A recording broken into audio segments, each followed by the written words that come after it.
Hallelujah. Hallelujah. The transfer window is shut.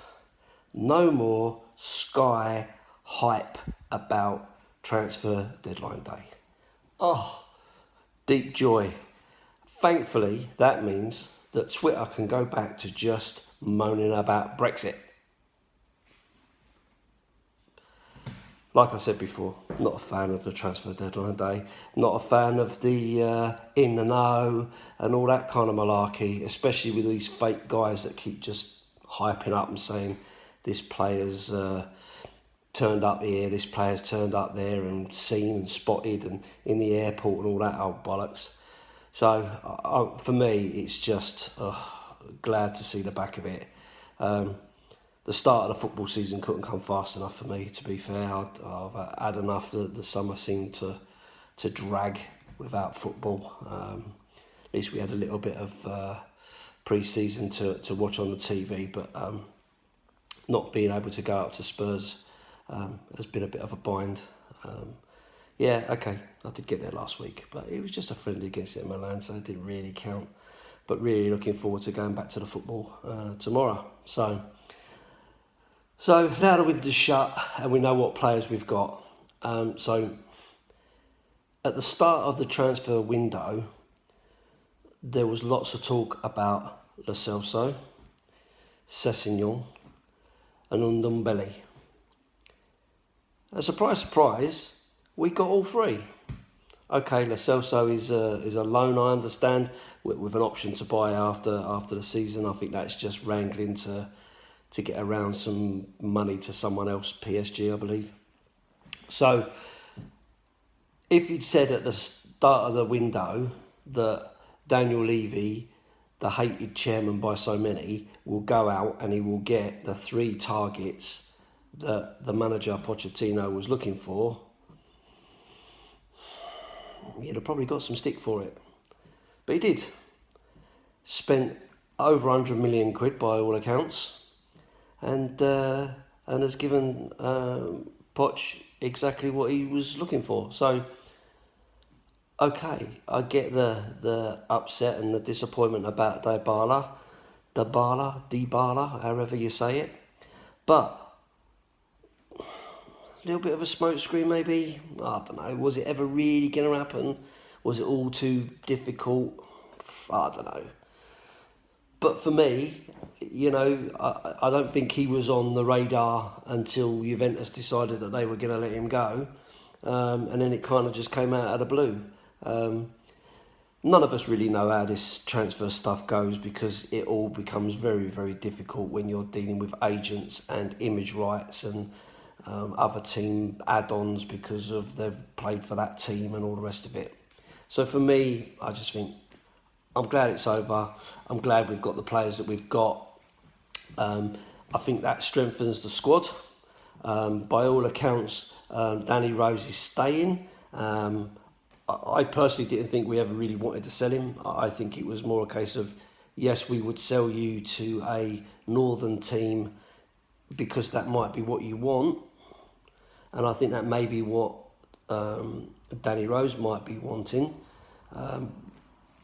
For me, I love Danny Rose. I've always said it. He's a fantastic player. I love his commitment to the cause. I love the fact that he gives 110% whatever's asked of him.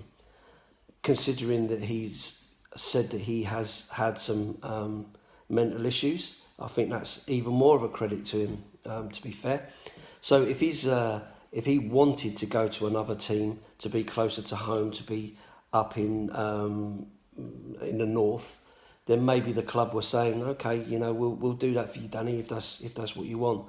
But it has to be the right deal for Spurs, and I think Danny Rose would accept that.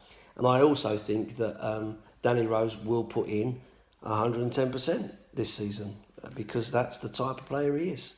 So that's great news. Toby Alderweireld is still there. There's been no comment about him. There's been no links or anything like that. So again, Toby looks like he's staying for the season, which is great, especially for the young players coming through, to be able to learn from him for another year and beyond. Possibly, you don't know at this stage what what the longer term plan is and what's going on for Toby in the back of his mind. So it only really leaves us with the question about Eriksen. Well, Eriksen is a fantastic footballer. I don't think anyone can say that he isn't. His stats stack up the same as everybody else in the top tier do. So I don't think you can write him off. Has he been a disappointment for us of late? Yes, definitely. He has not really performed in the way that we would have wanted him to. And so if he goes, would I be devastated? No. Disappointed? Yeah. Does it weaken the team without him? Definitely. Would we survive without him? Definitely. Because football teams do, you adapt, you move on, you find another way, and other players maybe step up, or you change the formation or whatever, or you replace the player. I personally don't think that Eriksen's going to go. It's just a feeling. I might be absolutely, totally wrong, barking up the wrong tree and look a complete knob, but I honestly don't think he's going to go. If he does go, obviously it'll have to be to a European team now, which is better news for us than him going to someone like Man United, which we didn't want. But I have a feeling that he's likely to stay. And I have a feeling that he'll even sign a longer contract. But, as I say, I might be a pipe dream. So, overall, I think we've got a stronger team now than we had last year. We hit the top 4 last year. We got to the Champions League final last year. With these 3 new players, that adds depth in the squad, especially if we don't lose Eriksen. It adds depth in the squad. It allows players like Ali to take a break when it's needed. There's been lots of talk about a right back, but Pochettino always keeps faith with players. He always supports them through the bad times to get them there. I think his preferred right back is Foyth. Obviously, he's injured, but with a player like Kyle Walker-Peters in the background, a young player coming through, learning his trade, alongside some really strong defensive players in Jan and Toby. I think he's a good player. I think he does really well. I don't think he made himself look too stupid in pre-season, and he's great going forward. Maybe there'll be a change of formation whereby he'll be pushed a little bit further on one side and Sessegnon on the other. I don't know. We'll just have to see. But at the end of the day, if Mr. Pochettino says that he's happy with the squad, then guys, we've got to be happy with the squad. You've got to be happy with what he's got, support the team, and look at what happens at the end of the season in May. Just keep the faith. I'll be there tomorrow. If you see me around, say hello, and I'll be cheering us on. Up Spurs!